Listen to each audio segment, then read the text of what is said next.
అస్సలాము అలైకుం వరహమతుల్లాహి వబరకాతుహు. ఐదోది, ఈ దుప్పటి కప్పుకున్నవాడు లేచి ప్రజలను హెచ్చరించు, నీ ప్రభువు ఔన్నత్యాన్ని మాత్రమే కీర్తించు. రబ్బక ఫగఫిర్ అంటే దేవుడు ఒక్కడేనని, ఆయనకు భాగస్వాములెవరూ లేరని చిత్తశుద్ధితో తమ ప్రభువు ఔన్నత్యాన్ని కీర్తించటం. నమాజు, జకాతు, రోజా, హజ్. నమాజు, జకాతు, రోజా, హజ్ మొదలగు ఇస్లామియా చిహ్నాలన్నీ కూడా ఆ తర్వాత విధించబడినవే.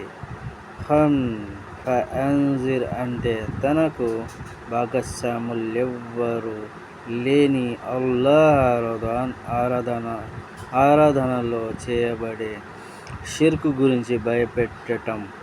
ఇంజార్ అంటే వ్యభిచారం, దొంగతనం, వడ్డీ, ప్రజల మీద దౌర్జన్యం మొదలగు ఘోర పాపాల గురించి భయపెట్టడం. ఈ తౌహీద్ సూత్రం ఇస్లాం ధర్మపు గొప్ప ప్రాధాన్యత గల సూత్రంలోనిది. అందుకోసమే అల్లాహ్ సృష్టి రాసులన్నీ సృష్టించాడు. వమా ఖలఖతుల్ జిన్న వల్ ఇన్స ఇల్లా లియఅబుదూన్. మేము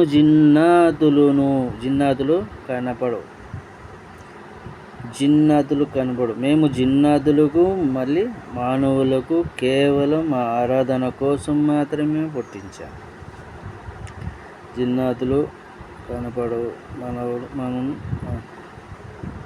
మనమే. జిన్నాతులకు మానవులకు కేవలం మా ఆరాధన కోసమే మాత్రమే పుట్టించాడు అల్లాహ్. దానికోసమే అల్లాహ్ ప్రవక్తల్ని పంపించాడు, గ్రంథాలను అవతరింపజేశాడు. మేము ప్రతి జాతిలోనూ ఒక ప్రవక్తను ప్రభవింపజేశాం. అతని ద్వారా అందరికీ ఇలా హెచ్చరిక చేశాం: అల్లాహ్ను ఆరాధించండి, మీ మిథ్య దైవాల ఆరాధనకు దూరంగా ఉండండి. ఈ తౌహీద్ మూలంగానే ప్రజలు ముస్లింగా, కాఫిర్లుగా విడిపోయారు. అల్లాహ్కు ఇతరుని భాగస్వాములుగా నిలబెట్టకుండా ఒక దేవుణ్ణి విశ్వసించే వాడిగా అల్లాహ్ను కలుసుకున్న వ్యక్తి స్వర్గానికి వెళ్తాడు. అల్లాహ్కు ఇతరులకు భాగస్వాములుగా నిలబెడుతూ అల్లాహ్ను కలుసుకున్నవాడు, మరణించిన వాడు నరకానికి వెళ్తాడు. అతను ప్రజల్లో అందరికంటే ఎక్కువ ఆరాధనలు చేసేవాడైనా సరే. వసల్లల్లాహు వసల్లం వబారిక అలా నబియ్యనా ముహమ్మదిన్ వఆలిహి వఅస్హాబిహి అజ్మఈన్.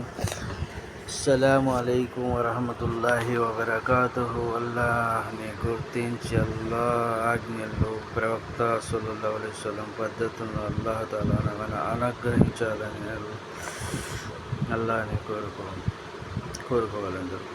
అస్సలాము అలైకుం వరహమతుల్లాహి వబరకాతుహు.